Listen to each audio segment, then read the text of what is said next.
Eğri otu diye bir şey yok. Var, şimdi okudum. Eğri. Değil, he. İşte. Bataklıklarda, işte kenarlarında. İşte şöyle söyleyeyim. Bazı bitkiler yöreseldir. Abidin'in değil miydi? Yok abi. Daha önce Abidin de buradaydı sizinle beraber. Yok, ben 25 senedir buradayım.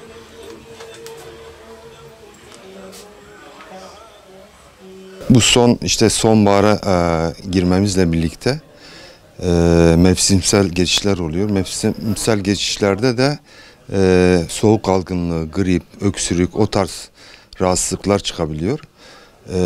Bizde de ona yönelik bitkilerimiz var. Ama öncelikle şunu söylemek istiyorum. Doktor tavsiyesinin olması gerekiyor. Yani teşhisin olması gerekiyor. Ondan sonraki süreç zaten bizimle alakalı. Tedavi süreci yani doktorun verdiği şeylere ek olarak bizim takviyelerimiz var. Mesela kış çaylarımız var. Bu kış aylarında tüketebilecekleri.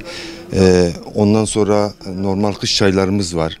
Tek tek ada çayı, zencefil, havlucan o tarz çaylarımız var. Mevsimsel geçişlerde dediğim gibi buna ek olarak keçi boynuzu pekmezi tüketilebilir. 2-3 çeşit pekmez çeşidimiz var. Onların tüketilmesi hem vücuda zindelik verir hem bağışıklık sistemini güçlendirir. Bu tarz bitkisel ilaçların kullanımı dediğim gibi öncelikle doktor teşhisinin konulmasından sonraki süreçte bize gelinmesi, biz de bu yönde hastalarımıza ek olarak bu takviyeleri yapıp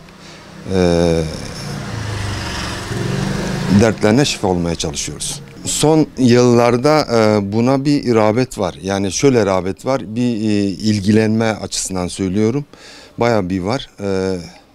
İnsanlarımız da zaten araştırıyor yani işte internetten, kitaplardan hangi bitkinin neye yaradığını araştırıyorlar.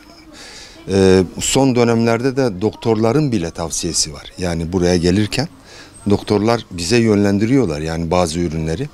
Yani bu yönlendirdikleri ürünler de hep ürünler. Yani zarar vermeyen ürünler, yan etkisi olmayan ürünler.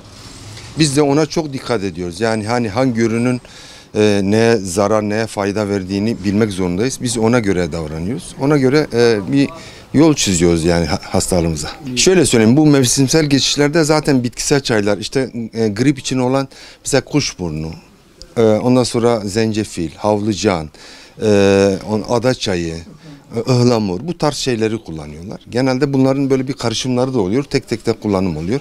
Ama bu bölgemizde en çok hastalıkların başını söyleyeyim. Basur hastalığı çok, mide hastalığı çok, öksürük, balgam yani astım, bronşitle ilgili problemler çok. Onları da burada gıda takviyesi yapmaya çalışıyoruz.